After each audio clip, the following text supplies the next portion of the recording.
ನಮಸ್ಕಾರ ಕರ್ನಾಟಕ. ಇವತ್ತೊಂದು ಸುಂದರವಾದ ಮನೆಯ ಬಗ್ಗೆ ತಿಳಿಸಿಕೊಡ್ತೇವೆ. ಯಾರೆಲ್ಲ ವಿಡಿಯೋ ನೋಡ್ತಾ ಇದ್ದೀರಾ, ಸಬ್ಸ್ಕ್ರೈಬ್ ಮಾಡಿ, ನಿಮ್ಮ ಅಭಿಪ್ರಾಯವನ್ನು ಕಮೆಂಟ್ ಮಾಡಿ.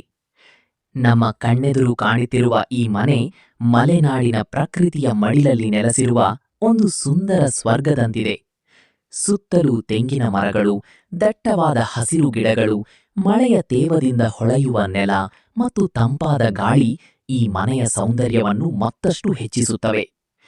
ಕೆಂಪು ಹೆಂಚಿನ ಮೇಲ್ಛಾವಣಿಯನ್ನು ಹೊತ್ತು ನಿಂತಿರುವ ಈ ಮನೆ ಮಲೆನಾಡಿನ ಸಾಂಪ್ರದಾಯಿಕ ಜೀವನ ಶೈಲಿಯ ಪ್ರತಿಬಿಂಬವಾಗಿದೆ. ಬೆಳಗ್ಗೆ ಹಕ್ಕಿಗಳ ಕಲರವದೊಂದಿಗೆ ದಿನ ಆರಂಭವಾಗುತ್ತದೆ. ಮಳೆ ಹನಿಗಳು ಹೆಂಚಿನ ಮೇಲೆ ಬೀಳುವ ಸದ್ದು ಮನಸ್ಸಿಗೆ ಸಂಗೀತದಂತೆ ಕೇಳಿಸುತ್ತದೆ. ತಂಪಾದ ಗಾಳಿಯ ಸ್ಪರ್ಶ ಮತ್ತು ಮಣ್ಣಿನ ಪರಿಮಳ ಬದುಕಿಗೆ ಹೊಸ ಉತ್ಸಾಹವನ್ನು ನೀಡುತ್ತವೆ. ಇಂತಹ ಮನೆಗಳಲ್ಲಿ ಜೀವನ ಸರಳವಾಗಿರಬಹುದು, ಆದರೆ ಸಂತೋಷದಿಂದ ತುಂಬಿರುತ್ತದೆ. ಪ್ರಕೃತಿಯ ಮಡಿಲಲ್ಲಿ ಕುಟುಂಬದೊಂದಿಗೆ ನೆಮ್ಮದಿಯಾಗಿ ಬದುಕುವ ಅನುಭವವೇ ಇಲ್ಲಿ ದೊಡ್ಡ ಸಂಪತ್ತು.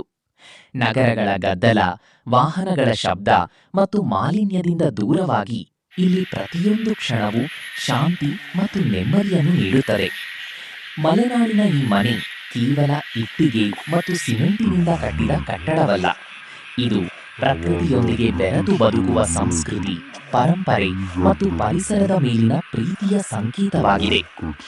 ಮಲೆನಾಡಿನ ಅಂಚಿನ ಈ ಪುಟ್ಟ ಮನೆ ಹಸಿರಿನ ಹೊದಿಕೆಯಲ್ಲಿ ಮುದ್ದಾಗಿ ಮಲಗಿರುವ ಸ್ವರ್ಗದ ತುಣುಕಿನಂತೆ ಕಾಣುತ್ತದೆ.